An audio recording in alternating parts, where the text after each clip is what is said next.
आज के वीडियो में मेघा छात्रवृत्ति के गणित सीरीज के अंतर्गत घातांक और करनी से 10 महत्वपूर्ण ऑब्जेक्टिव क्वेश्चन डिस्कस करेंगे, जो कि एग्जाम के दृष्टिकोण से काफ़ी महत्वपूर्ण होगा।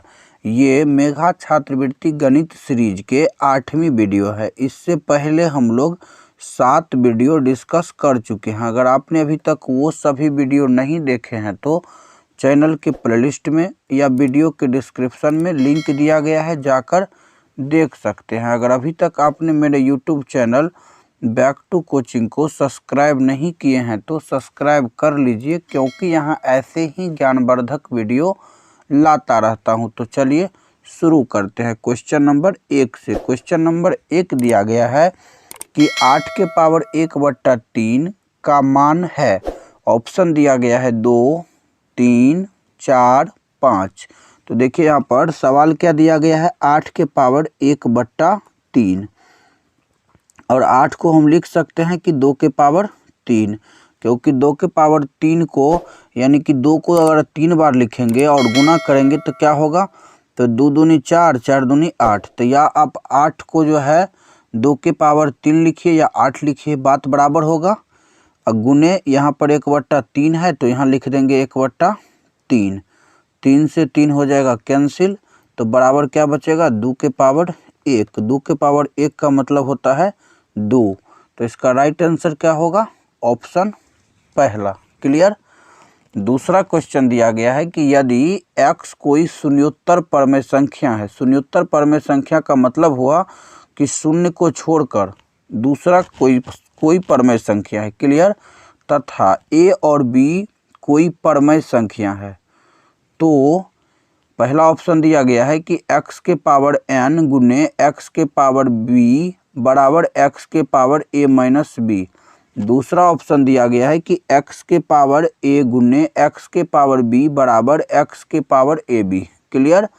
तीसरा ऑप्शन दिया गया है कि x के पावर a गुने x के पावर b बराबर x के power a plus b। Clear.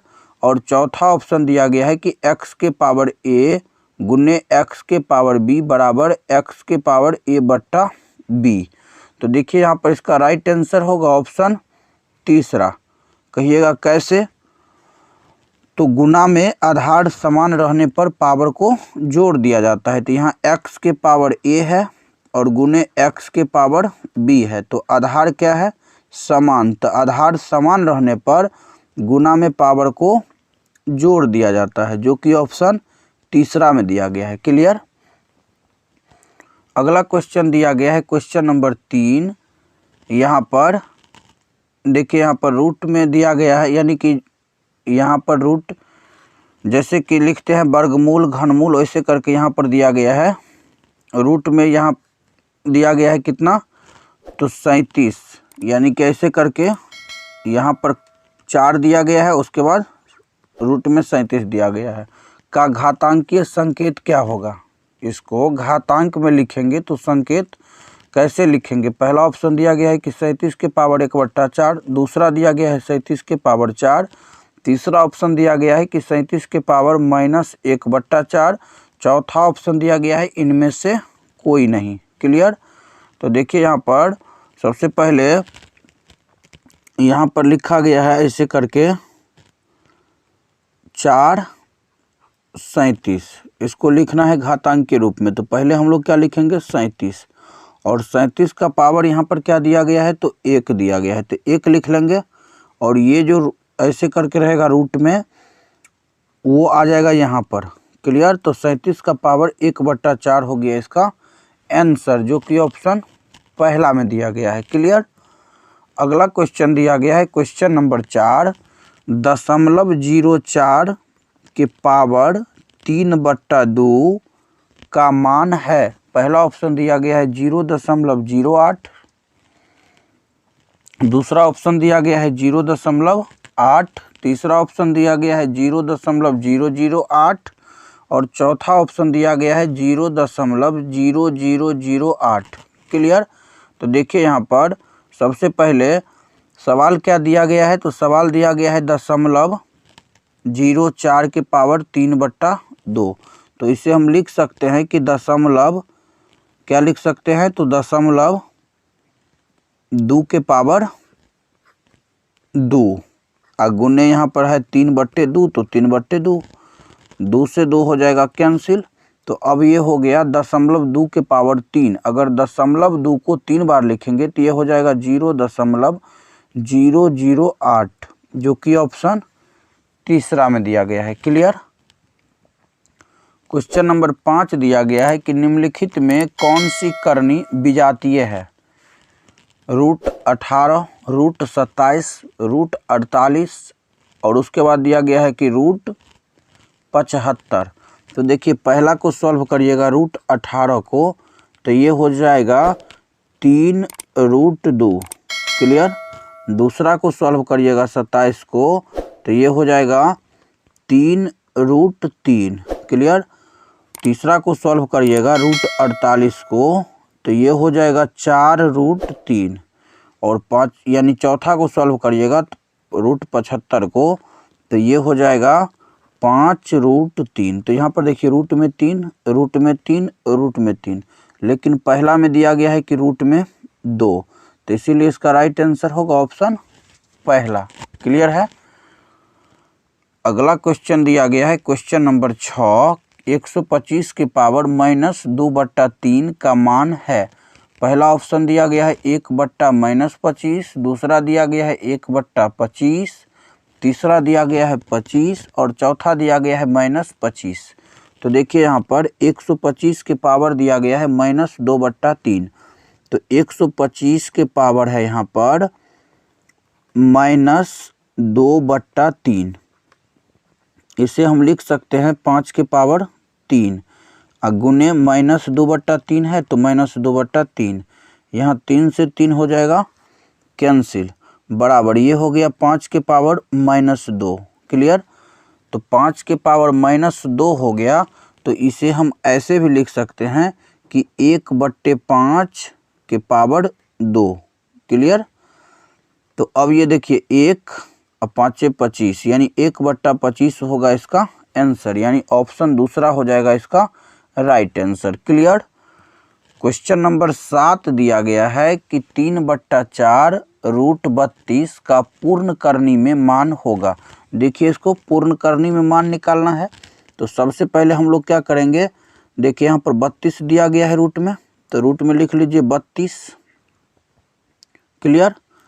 उसके बाद गुने, यहाँ देखिए अंश में क्या दिया गया है 3, तो 3 को 2 बार लिख दीजिए रूट में, और बट्टा में दिया गया है 4, तो 4 को 2 बार लिख दीजिए और इसको सॉल्व कर लीजिए। तो देखिए यहाँ पर 4 चौका 16, यानी कि 16 दूनी 32, तो 3 तिया 9, 9 दूनी क्या होगा 18, तो √18 हो गया इसका सही आंसर, जो कि ऑप्शन तीसरा में दिया गया है। क्लियर है। अगला क्वेश्चन दिया गया है क्वेश्चन नंबर 8, 243 के पावर 3/5 का सरलतम रूप है। ऑप्शन दिया गया है पहला में 32, दूसरा में 27, तीसरा दिया गया है 35 और चौथा दिया गया है 43।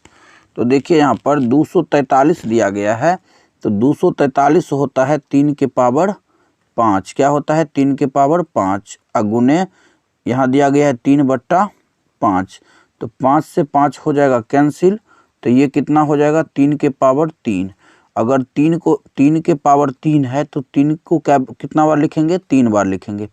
3 तिया 9, 9 तिया 27। क्लियर। जो कि ऑप्शन दूसरा में दिया गया है। क्लियर। क्वेश्चन नंबर 9 दिया गया है, देखिए बहुत अच्छा क्वेश्चन है कि x के पावर a बट्टा x के पावर b और इसका होल पावर दिया गया है a + b। क्लियर। x के पावर b बट्टा x के पावर c और होल पावर दिया गया है कि b + c। क्लियर। फिर गुने में दिया गया है कि x के पावर c बट्टा x के पावर a और इसका होल पावर दिया गया है c + a। क्लियर। बहुत आसान है। देखिए यहाँ पर x के पावर a है, बट्टा में x के पावर b है, इसका मतलब हुआ कि यहाँ देखिए आधार क्या है, समान है, तो भाग में आधार समान रहने पर पावर को घटा दिया जाता है। तो हम यहाँ पर लिख सकते हैं कि x के पावर a - b इनटू में दिया गया है इसमें a प्लस बी, तो a प्लस बी लिख लीजिए। क्लियर, गुणे है तो गुणे कर दीजिए x के पावर, फिर यहाँ पर क्या हो जाएगा तो b माइनस सी, और गुणे में लिख दीजिएगा b प्लस सी। क्लियर, अब फिर गुना दिया गया है तो गुना दे दीजिए, और अब लिखना है कि c माइनस ए, क्या लिखना है तो c माइनस ए। यहाँ पर लिखेंगे हम लोग कि x के पावर c माइनस ए, और इनटू में लिखेंगे यहाँ पर कि c प्लस ए, क्या लिखेंगे इनटू में लिखेंगे c प्लस ए। क्लियर है, अब देखिए यहाँ हो गया यानी x की power a minus b into a plus b, यहाँ हो गया x के power b minus c into b plus c, यहाँ हो गया x के power c minus a into c plus a. Clear, तो देखिए a plus b into a minus b क्या होता है a square minus b square. Clear, गुने फिर यहाँ भी हो जाएगा x, और उसके बाद क्या होगा तो बी स्क्वायर माइनस सी स्क्वायर, गुने यहाँ पर क्या होगा x के पावर सी स्क्वायर माइनस ए स्क्वायर। क्लियर, तो आधार समान रहने पर गुना में पावर को जोड़ दिया जाता है। तो देखिए आधार यहाँ पर क्या है समान है, तो क्या करेंगे गुना में पावर को जोड़ देंगे, तो x के पावर हो जाएगा a माइनस बी, जोड़ना है तो प्लस बी स्क्वायर माइनस सी स्क्वायर प्लस सी स्क्वायर माइनस ए स्क्वायर। क्लियर है, अब देखिए यहाँ पर क्या है तो ए स्क्वायर माइनस में ए स्क्वायर प्लस में, बी स्क्वायर प्लस में बी स्क्वायर माइनस में, सी स्क्वायर माइनस में सी स्क्वायर प्लस में, कैंसिल हो गया। तो यहाँ पर क्या बचेगा x के पावर 0, और x के पावर 0 का मतलब क्या होगा 1। अब देखिए 1 किस ऑप्शन में दिया गया है तो 1 दिया गया है ऑप्शन नंबर 2 में, तो इसका सही आंसर हो जाएगा ऑप्शन नंबर दूसरा। क्लियर, आप चाहे तो इसका स्क्रीनशॉट ले सकते हैं। क्लियर है, ले लिए स्क्रीनशॉट, तो चलिए चलते हैं सवाल नंबर 10 की ओर, और ये आज का अंतिम क्वेश्चन है। सवाल नंबर 10वां दिया गया है कि √12 प्लस √75 का लघुत्तम रूप क्या है। ऑप्शन दिया गया है 5√3, 3√7, 7√3 या √7 गुने √3। क्लियर, तो देखिए यहाँ पर √12 को हम लिख सकते हैं 4 तिया 12 यानी कि 2√3। क्लियर, अब प्लस 75 को लिख सकते हैं 5√3, क्या लिख सकते हैं 5√3। अब देखिए यहाँ रूट में 3 है, यहाँ भी रूट में 3 है, दोनों सजातीय हो गया। यहाँ पर 2 दिया गया है, यहाँ पर 5 दिया गया है, तो 5 और 2 कितना होता है 7, और रूट में क्या होगा 3, तो 7√3 होगा इसका सही आंसर, जो कि ऑप्शन तीसरा में दिया गया है। क्लियर, तो आशा करता हूँ कि सवाल नंबर 1 से लेकर के सवाल नंबर 10 तक आप सभी को समझ में आया होगा। तो वीडियो कैसा लगा कमेंट में ज़रूर बताइएगा। अगर वीडियो पसंद आए तो लाइक और शेयर ज़रूर करिएगा। अगर अभी तक चैनल को सब्सक्राइब नहीं किए हैं तो सब्सक्राइब कर लीजिए, क्योंकि यहाँ ऐसे ही ज्ञानवर्धक वीडियो लाता रहता हूँ। तो मिलते हैं अगले वीडियो में, तब तक के लिए जय हिंद जय भारत।